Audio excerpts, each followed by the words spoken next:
Hey everyone, my name is Daniel Buckley and I will be instructor for this course. So this is what we're going to be making. We're going to be making a 3D multiplayer game in Unity using Photon. Photon is a networking tool for Unity and it's one of the most popular ones currently in the world for the platform.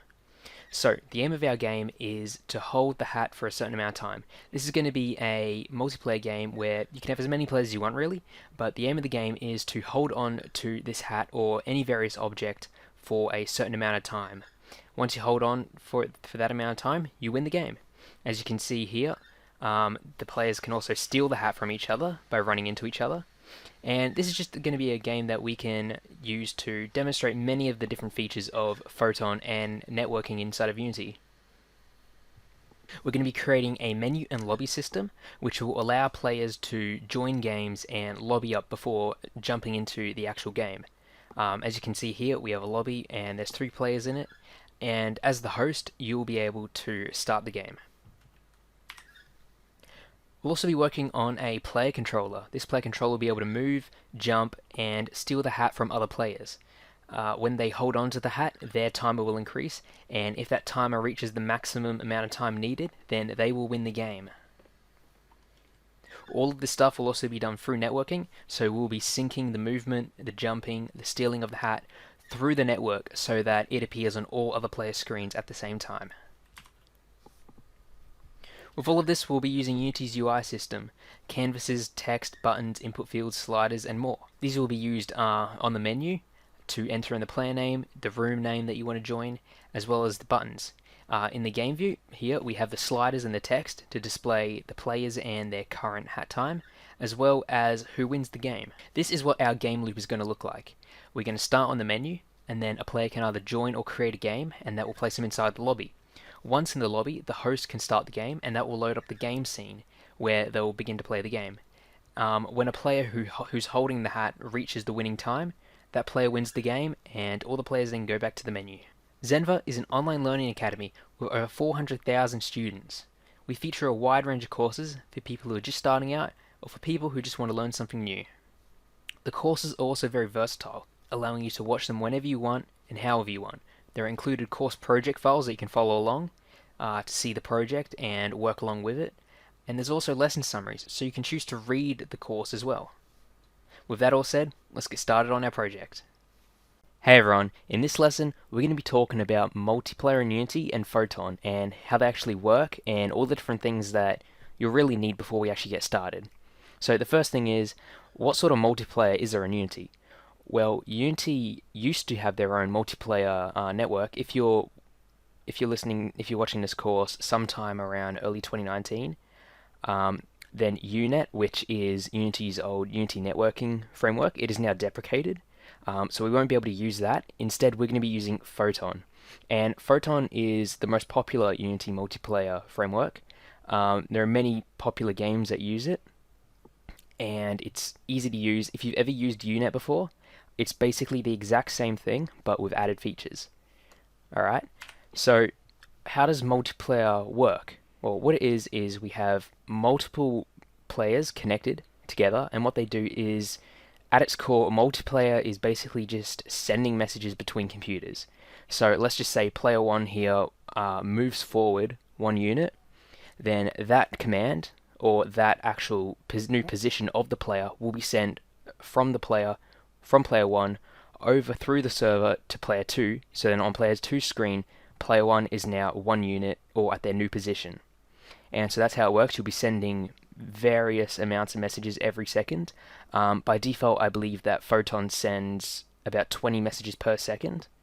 You can of course tweak that, but it's set at 20 to be nice, so it doesn't have too much lag or too much problems with that. So yeah, that is at its core, is sending messages between computers. Let's just say you want to do an attack. You cast the attack on your computer, and then you send that message over to player's 2 computer, so if there are any visuals that go of that attack, those visuals can be displayed on their computer. And that is how you sync between computers, sync between states, positions, rotations, everything that you want to appear on other people's computers. That is how you do it, through messages. And we'll be going into more detail on how to actually do this in code and in script, and also with Unity's components, what stuff you need to set up, and all of that stuff in later lessons. So the first concept we need to go over is a master server. What is a master server? Well, in Photon and even in Unity networking, a master server is basically a collection of rooms. I'll go over what a room is in a second. Players can connect to rooms in there. You can see a list of all the rooms. It's basically like a sort of hub for your game, and each game has their own specific master server, and even different versions of your game you can specify to have different master servers. So if you're on version 1 of your game, you can't play with people who are on version 2, for example. And of course, if you have your game, you can't play with people who are in other games. You can only play with people on your game in your specific version of that game. And the good thing about Photon is they have their own dedicated hosted servers all around the world. As you can see to the right, there are many locations around the world where you can basically connect your master server and your game to. In Photon, you can also do it so that for players, it connects to the master server with the lowest ping. So you can try and always have the lowest ping possible, or you can just hard code it so that you connect to a specific master server. Players on different master servers, though, cannot play with each other, so you do need to keep that in mind when making your game. And of course, with Photon, it is a service that you can choose to pay more to increase the capacity of the server. By default, your game can have up to 20 players at once with the free version of Photon, but you can of course pay for more, and yeah. And of course, you can also host your own server if you wish. That'll of course require you to have your own server hardware set up and have all of the networking capabilities available. So if you're just starting out with networking, I recommend just keeping with the free Photon version, as you can test it out. You can test it out with your friends, with other people, with testers, and just to see if that is what you want. And if you do, you can wish to pay more further on later in the future. So this is what sort of the framework looks like. You have the master server, and all the different rooms that players can create connect to that. And then in those rooms, you have your own players. So these are very secluded areas away from each other. Like if one player in one room shoots their gun, then a player in another room won't see that on their screen. Pretty much, if you're in a room and all the message you send within that room only goes to the players in that room. So let's go over more about what a room is. Think of a room as a match or a lobby. These are groups of players who can send messages to each other, and by sending messages to each other, syncing values, positions, rotations, animations, etc. So yeah, think of your favorite game where you have your own lobby, where you have your own match of 10, 20 players. It's a self-contained version of the game where you are only communicating with each other and not other players in other matches on different maps, for example. And in Photon and many multiplayer networks, players are also known as clients. A client is a computer that is connected to the network, and each room has a master client. You might know what a master client is by its other name, which is host.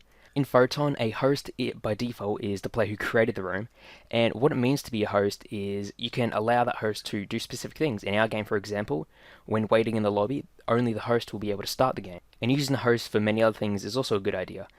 If you have a first-person shooter, for example, or a game where you want to collect pickups, you won't want players to detect picking up pickups on their own client, because what that could do is if two players run into the same pickup at the same time, on their computer they'll see that they're the only one picking it up at that frame, whereas for the other person that'll be the same thing. So what you want to do is you want to put these sort of processes through the host, so the host will check it.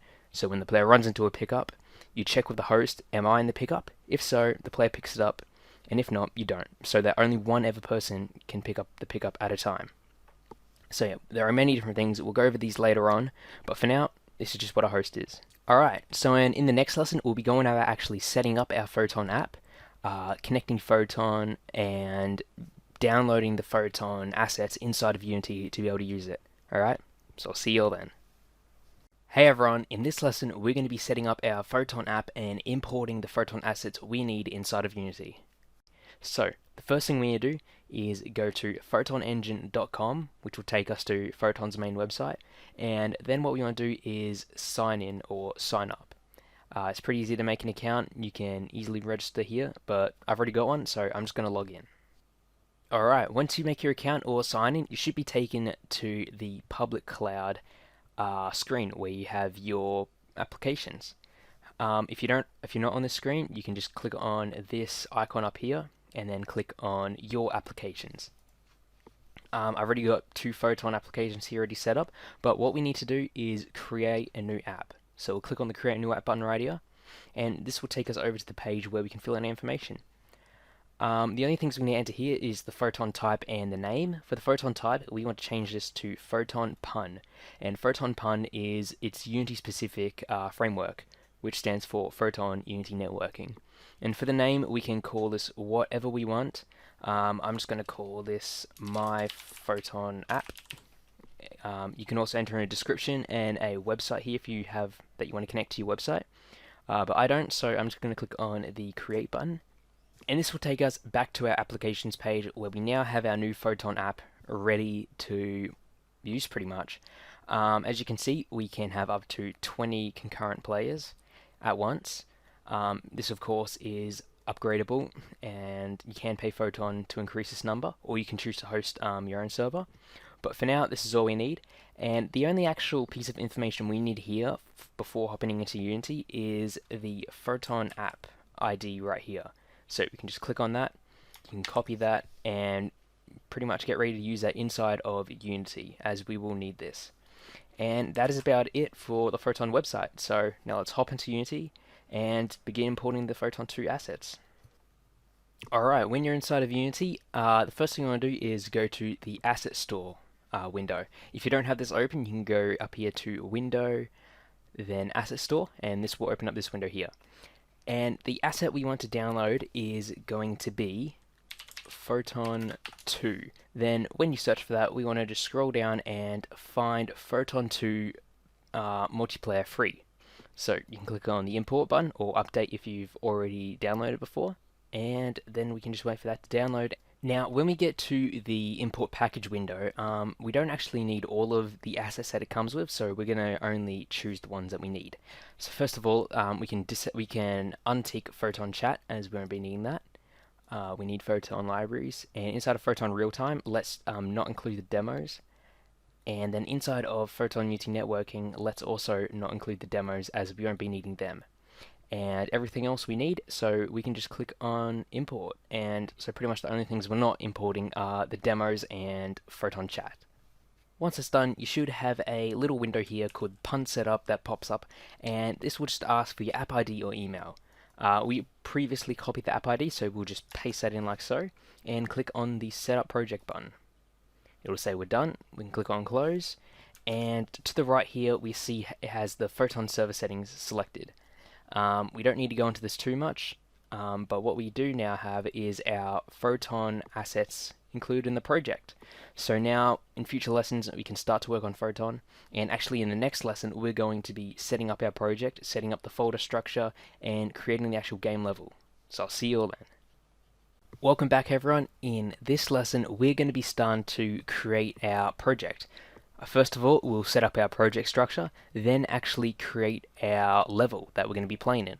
So, first thing I'm going to do is, inside of Unity, go down to the project window, open up Scenes folder here. You should have this by default, depending on your Unity version. If you don't, you can easily create a new folder called Scenes.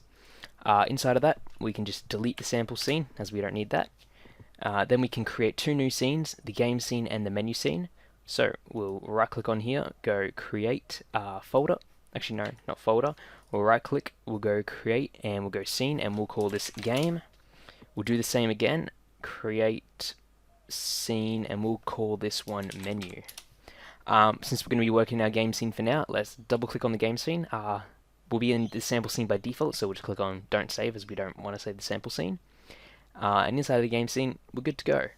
But first let's make our folder structure. So back in the main assets root folder, let's right click, and we're going to be creating a couple folders just to hold all of our assets we need. So the first folder, we're going to call this one scripts.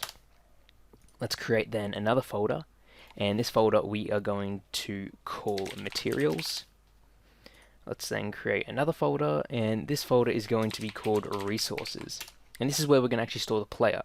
Now with the player we can't store it in a folder called prefabs, for example, because resource is a folder that is basically known by Unity. So what it does is, inside of Photon, when we want to instantiate something across the network for all players, we actually can't just call upon a game object. We actually have to load it in from the resource folder. So that is why we have to put all our profiles we want to spawn across the network inside of this resource folder. Alright, now let's actually make a start on our game scene. So, if we look in the game view, we can see that we have a pretty empty scene at the moment. So let's create some stuff over in the hierarchy. We're going to hold our map, we're going to create an empty game object. Let's center this at 000, and we'll just call this underscore map. I like to put underscores in front of objects that are basically important or hold a lot of stuff. For example, the game manager, we'll call it underscore game manager. And for the map, that's underscore map because it holds all of the objects inside of the map. It's not required, it's just a nice little thing I like to do to easily identify in the hierarchy. Okay, and inside of this map, let's right click on that and go create 3D object, and we're going to create a cube. If we go back into the scene view here, we can click on F to focus on the cube, and it's pretty bland at the moment. We want to have it maybe a green for grass, so let's go down into our materials folder, right click, create, and we'll create a new material called ground. We can just drag and drop that onto the cube to apply it. And over on the right here in the inspector, we can change some settings. So the first thing I'm going to do is let's bring that smoothness right down to the lowest value, to 0. And for the albedo color, let's set that to maybe a green, like so. Alright, let's click back on our cube again and resize it a bit. So for the scale, let's set this to maybe 10 by 10 by 10. We want the top of the cube to be at 0, at a Y position of 0, so let's set the Y position to -5. If you look in our game view now, we can see we have the green cube right here. But let's add something a bit more. Maybe we might want a little platform in the middle for our characters to be able to move around and jump onto. So we can click on the cube here and go Control D to duplicate it. And let's set this scale here to maybe 2 by 2, like so. Actually might want to make that a Y of just 1. And we'll set the Y position just so it's above, we'll set that to 0.5. There we go. For our camera now, we can click on that. And for this game, we're going to have it in a orthographic, sort of like isometric view. So what we need to do to achieve that is click on our camera, and then on the right hand side in the camera properties here, we want to change the projection from perspective to orthographic. Perspective is what you use for 3D games. It allows you to see depth, so objects that are further away are smaller and objects that are closer are larger. And orthographic, which is what we're using, is basically makes it so that all objects are the same size no matter their distance. Only their actual scale depends on how large they are on the screen. This is what we use for 2D games and games that we want to show in an isometric sort of view. For example, games like SimCity, which has that isometric 2D view. That is sort of what we're going to be going for this game. Now, for the camera, to set this up, let's first of all set all the positions to 0, 0 so we can work with that. For the X position, let's set that to -20 and Z to -20. You'll see what I'm doing in a second. For the Y, let's set that to 5 for now. If we go into our scene view here, we'll see that the camera is here, looking off to the right.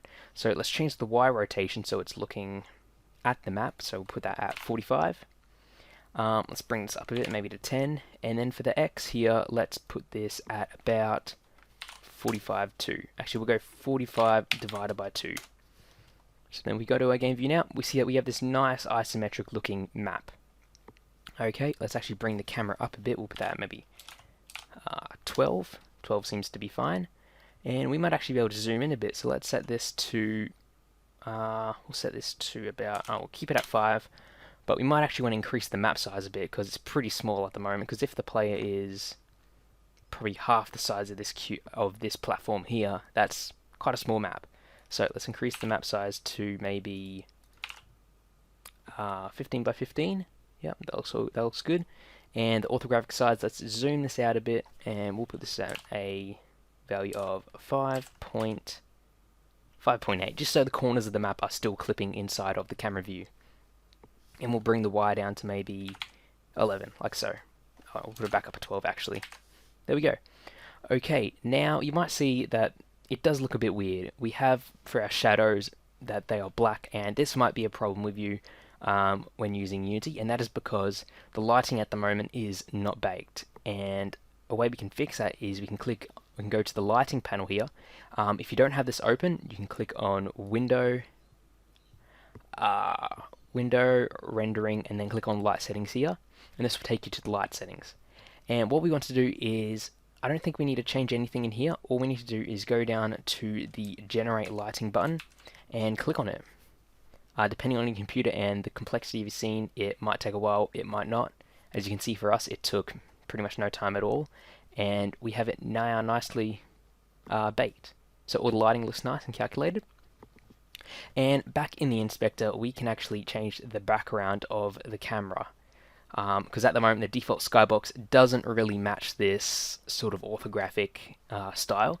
So for the clear flags, we can change this from skybox to solid color, and instead of rendering a skybox in the background, it will just render a solid color. So we can change that color now to a sort of more aesthetically pleasing blue to match the green. Maybe something like that. And let's actually then change the ground material, because I think it's a bit too bright. So we can click on the material here, change this a bit like so. And there is a bit of a problem you might notice, and that is that this middle platform here, it kind of blends in with the other one there. So what we're going to do is we're going to create another material here in the materials folder, and we're just going to call this platform. And this is just going to be so that the platform can stick out. So in the scene view here, we can zoom in on that, and we can just drag the platform material onto the middle cube like so. Then over here in the inspector with the platform material selected, let's bring the smoothness all the way back down to 0 here, just so it looks better. I just think that having the smoothness down makes it look better for this sort of game, because smoothness makes it more shiny and that, which is not really something we want. And let's change the albedo color to, we'll keep it on green, but we'll maybe make it a bit of a dark green like so, just so it stands out more to the player. There are other things that we can mess around with. If we click on the directional light, we can change the rotation. If you do want the shadow behind, actually we can just change that on the Y here. Yeah, we can change it so it's maybe something like that. Yeah, I reckon that looks pretty good.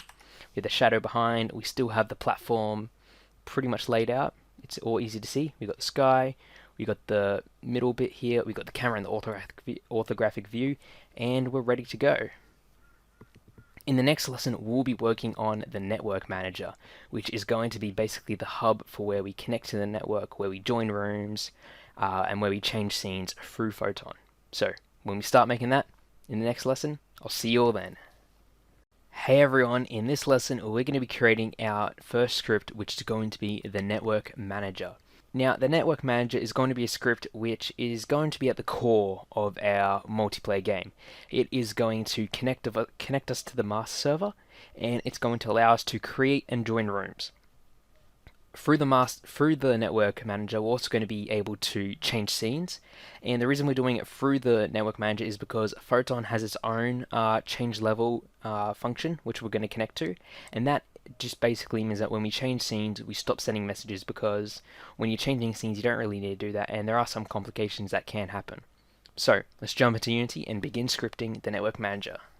Alright, for the network manager, let's actually go over to our menu scene, which we haven't really done anything with yet. And the reason for this I'll explain soon. But first of all, let's create an empty game object, and we'll call this one underscore network manager. Let's set the position to 000, and as a component we're going to create a new script inside of our scripts folder, and we'll be calling this one, of course, network manager. Alright, we can drag that onto our network manager object here once we wait for it to compile. And with that done, we can just then open that up inside of Visual Studio or whatever text editor you are using. Alright, when you're in here, the first thing we want to do is just change up a few things. Let's remove the start and update functions, as we won't be needing them right now. And let's add our only namespace we really need on top of these existing ones, and that is going to be photon.pun. And this basically gives access to us the Photon networking capabilities, allowing us to connect to the master server, join rooms, and send messages between computers. So what we want to do first of all inside of this class is create an instance of the script. Now, an instance, which is also known as a singleton, basically means that it allows us to access this script from anywhere in the project. So instead of having to access the component, like find the object, get the component, then access the script, what we can do is make it so that we can just go network manager.instance, then dot, and then just do whatever we want. So it's easy like that. The downsides of making an instance is that you can only have it on a script that you're only going to have one of. So if you have a game manager, you can do it for that, a network manager. But if you have something like a NPC, where you're going to have multiple, you can't really have an instance for that, as there are going to be multiple instances of that NPC. So to make an instance, we'll just call it comment here for instance. We're going to go public static network manager, and we'll just call this instance. Then in the awake function, we can create this instance. We can actually we can set this instance to be this script. So we'll set the instance, and we'll just go instance equals this. Now we also want to make this script not destroy when we change scenes. So we want to keep this script, keep this object when we change scenes. And to do that, we can tag this in the await function as don't destroy on load, and we'll just add in this game object here. So when we're in the menu and then we go over to the game scene, this actual network manager object will come over with us. But there is a bit of a problem with this, and that is when the game ends, we will then be we'll of course then go back to the menu scene, and then you might notice that we have two network manager scripts then, and that might cause an issue with figuring out which one is the instance and so on and so forth. So what we can do is, first of all, up here in the await function, check if the instance is not equal to null. So if there is an instance and the instance is not us, so if the instance is not this, so if there is a network manager instance existing and that existence is not us, then what we want to do is we want to just deactivate this game object. So game object.setActive, and it'll set that active to false. Otherwise, we can just go else here, and inside of these brackets we can include our existing code here. We'll set the instance to this script, and we won't destroy on load. Alright, that's all we need for that. Now what we can do is create our first function, which is going to be actually the start function. And because think about it, what is the first thing we need to do when starting this game? And that is going to be connecting to the master server, as the master server allows us to then see all of the available rooms we can join. And basically, yeah, we need that connection to the master server initially. And to do that, we are going to call the PHOTON network.connect using settings. This is all we need to do. It's one function. It might take anywhere from, like half a second to a couple seconds, depending on your connection to the server. And yeah, so once we're connected to the server, then we can then allow us to see all the rooms, do anything we want, connect to rooms, which is what we're going to do now. We are going to create a function to connect to the room, and this is going to be called when we click on the create game button on the menu. So here we can go public void create room, and we'll send over a string for the room name. And the only thing we need to include here is going to be PHOTON network dot create room, and as a parameter we'll just send in the room name. Yep, just like that. For joining a room now, it's a very slimmer process. It's going to be another public void, but join room this time. We'll send in a string for the room name, just like when we created it. And instead of PHOTON network.create room, we're going to do PHOTON network.join room. And then we'll just send in the room name like so. Oh, not join random room. Join room. Alright. And the last function we want in here is going to be the change scene function. So we'll just create a public void change scene. And in here we'll send a string for the scene name. And to change the scene, we'll just go PHOTON network dot load level, and as you can see, what this does is this method wraps a loading level asynchronously and pausing network messages during the process. So this changes the scene, but it does some behind the scenes stuff with PHOTON just so it doesn't send messages and all that when changing the scene. And the level we're going to load, of course, will be scene name. Alright, so let's actually test this out right now. If we go to our scene view here, we have our network manager script attached. And let's press play and try and connect to the master server. So when we press play, we see that nothing really happens. we don't actually know if we connect to the server or not. So what we can do is actually set up some callback functions, and Photon has a number of different callback functions which, when certain things happen, it calls that function, and we can then like debug log or change the scene, or depending whatever we want to do when that certain action happens. We'll be going over that in the next lesson, so I'll see you all then. Hey everyone, and welcome back. In this lesson we're going to be going over some callback functions within Photon. Now, what is a callback function? Well, let's just say you join a room and you want to know when you join that room, pretty much. At the moment, when we connect to the master server, create or join a room, we actually don't have any feedback visually inside of the editor.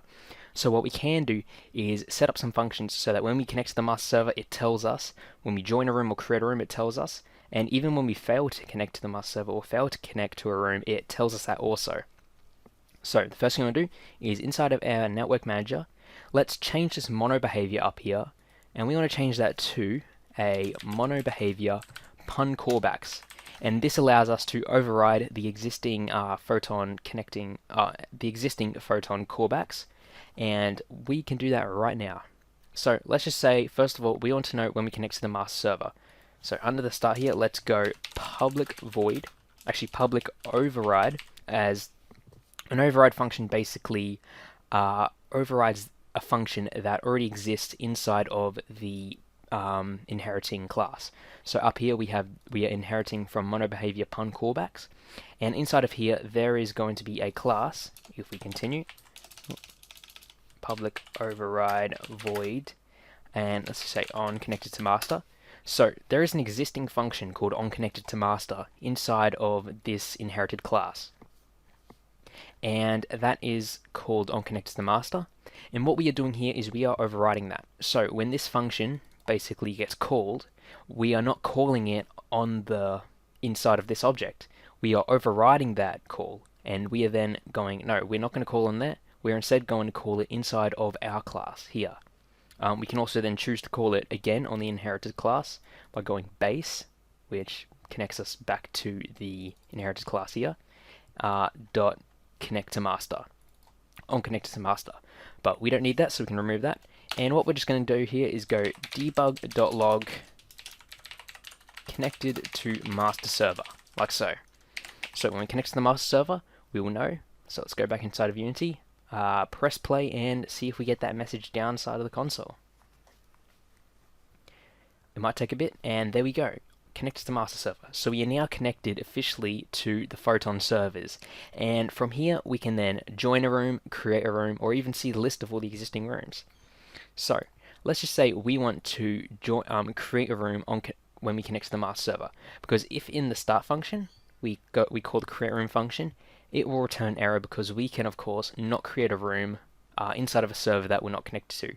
So when we go on connect to the master, let's go down here and go create room, and let's send in a room name of, we'll just go test room, like so. So when we connect to the master server, we're going to create a room, and we can then do another callback, and that is going to be public override void on create room. So when we create a room, this function here will be called, and in here we just want to go debug.log created room. Now we can actually send in the room name that we create. So we can go create room, we can have a semicolon there, a colon, and we can go plus here, and to access the room and access these sort of properties, we can go photon network dot current room dot name. So it'll access the room we're currently in, which is of course going to be the one we created, and have that name there. So let's semicolon that, go back to the editor and press play, and let's see what happens. So we connect to the master server and we create a room called test room right here. So this all works well. We're able to connect to the master server, and we're then able to create a room. In the next lesson, we're going to be starting on creating our menu UI, which is going to allow us to join a lobby, then connect up with other players before actually jumping into the game scene. So let's get started on that.